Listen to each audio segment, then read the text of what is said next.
So I really liked the trailer for Netflix's rom-com, teen rom-com To All the Boys I Loved Before. So I immediately added the books to my Amazon wish list after the trailer dropped in the spring. And then a friend surprised me and bought all three of them for me for my birthday. And so I consumed them really fast. They are thick books, like 400 pages each. It was like 1,200 pages.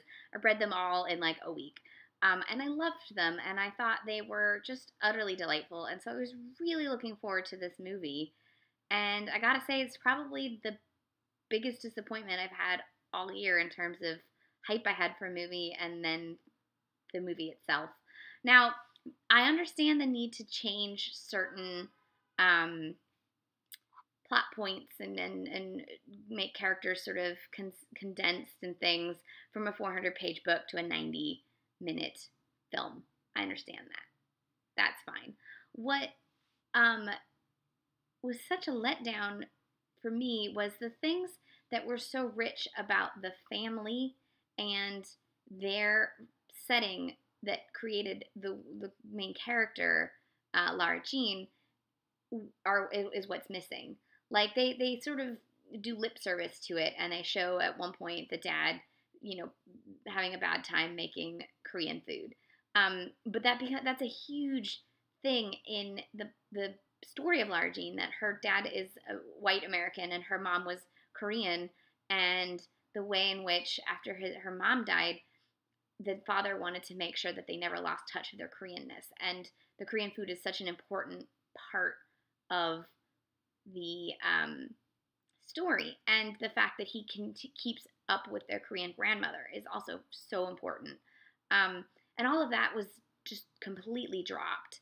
Um, and the book is specifically set in Virginia, and they make a big deal about it being set in Virginia and what Virginia means to Virginians, and for her as a Korean American Virginian.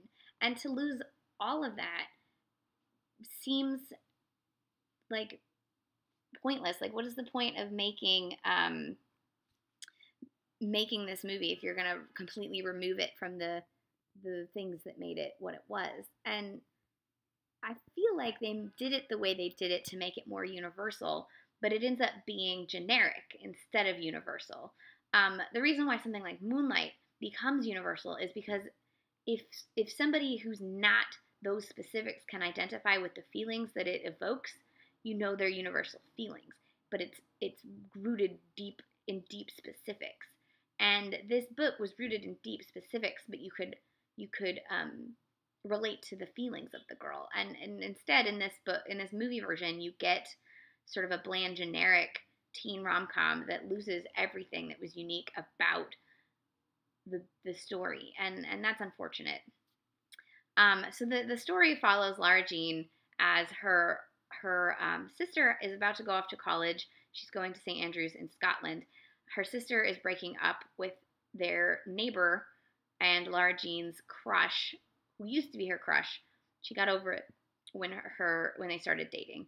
Um, they break up. She goes off to Scotland, and then in mysteriously, and it's much better the way it happens in the book. Mysteriously, these letters that she's written to her various past crushes, five boys from middle school through right now that she's had crushes on, get mailed out, and they get wrapped up pretty easily in the movie as compared to how it happens in the book. But one of them is her neighbor Josh, her now sister's ex-boyfriend, and one of them is a guy that she knew in middle school who was dating her one-time best friend, now enemy, and her first kiss from when they were young. And he decides they should fake date to make his now ex-girlfriend jealous, which they don't actually break up in this movie. Like, they go from being together to being broken up, and you never see them break up. So it's like this big logic leap when you're like, wait, why are they fake dating if you never got to see the breakup of the other couple? So that and then and Lara Jean also doesn't want her neighbor to think that she still likes him because she doesn't want to break her sister's heart. So the rest of the film is them fake dating but actually falling in love, and typical high school shenanigans with the mean girl and all kinds of stuff. Um, But the other things that are missing from the book, and I think you'd probably like this movie a lot more if the book wasn't so fresh in my head. I don't know. But the specifics that make Lara Jean so interesting, her love of fashion, her love of vintage things, baking, etc., etc. The fact that she and her sister used to volunteer at a old folks' home, and just sort of these aspects of her that make her who she is are sort of hinted at but never explored in a way that the character never feels fleshed out. She just feels like a bunch of Instagram cliches, which is unfortunate. The boy actually gets, the Peter character, he actually gets to be a little more fleshed out, which shouldn't be the case. And actually, that actor is so much more charming than anyone else in this book. I mean, in this movie, the only character that really almost works is the dad, played by John Corbett, mostly because John Corbett's perfect casting as the way the dad is described in the book. But again, he gets to sort of be the cliched, cheering father who's a little quirky, that you've seen in a million teen movies. So I feel like it took a story that was unique and specific and muddled it into this very generic teen rom-com that doesn't actually even look very well made, which is a bummer. But I did enjoy the chemistry between the two leads. I could feel her holding back and then slowly falling. That was good. But I also she has a best friend in the book, and she's sort of quirky, but you kind of understand why. And in the movie, she's just quirky and you don't understand why. And then they shoehorn in this weird advertisement for Subway sandwiches that I'm like, what? And there's a couple of other just cute things from the book that could have. There's no reason they weren't there. I don't know. I just feel like the things that were so specific and unique didn't get translated into this film. And that's unfortunate because, there are a million generic rom-coms. And I'm glad that this at least, doesn't feature just another white character. But they might as well be, for the amount of discussion of what it means to be half Korean living in Virginia that this book gave it, but this movie doesn't have. It's very strange. And then they shoehorned in this scene where she's making her new fake boyfriend watch 16 Candles and admitting that the scene is racist with the Asian character in there, but still liking it because of Jake Ryan. And it's also rapey. If anyone's rewatched 16 Candles recently, it was never a favorite of mine, but it's the least enjoyable.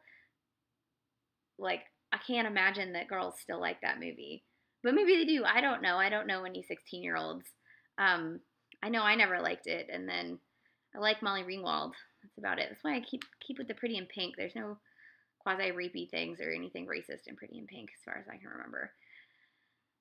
So anyways, this was a disappointment, and I almost don't want them to make the sequels. Although the way the books were set up, they sort of led into the sequels, and the way they sort of shifted everything in this movie, there's not even really room for the sequels now, so I don't even know that's going to happen. But I almost don't want it to happen because I was so disappointed in the way this film was made.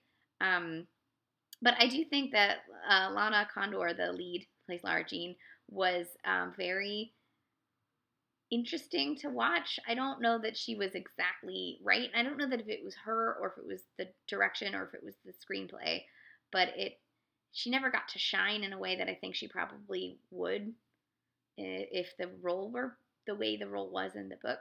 But the guy who plays Peter, Noah Centineo, was very good and very charming, and you could buy him as the character as written. I don't know. It's very depressing. Wish it were better. I'll just reread the books. It's fine. That's why we keep books, right? So this was To All the Boys I've Loved Before. You can watch it on Netflix. I've yet to see a film of this kind on Netflix that I enjoyed. Pretty much the only Netflix films that I've truly enjoyed were Mudbound and First They Killed My Father. Neither of which should be regulated to Netflix, and both of which I saw in theaters because those were delightful cinematic experiences. So, all the boys I've loved before. I say read the book. You don't need this movie.